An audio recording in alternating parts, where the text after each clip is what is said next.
Uban nga celebrate og Halloween, pero wala nila nasabtan, wala nila namalayan na it is a demonic celebration.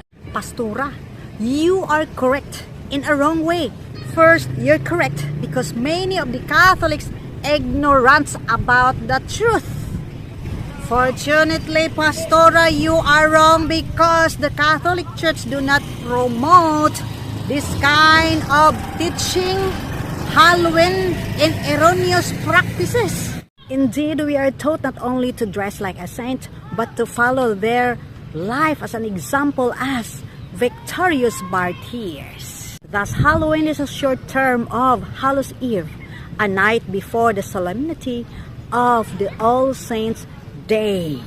Now the truth is being revealed. Remember this, Pastora. We don't need teacher like you because you are just like a blind leading another blind to go astray. This is Adendura, a former pastora, but now a proud 17 years Catholic. God bless us all.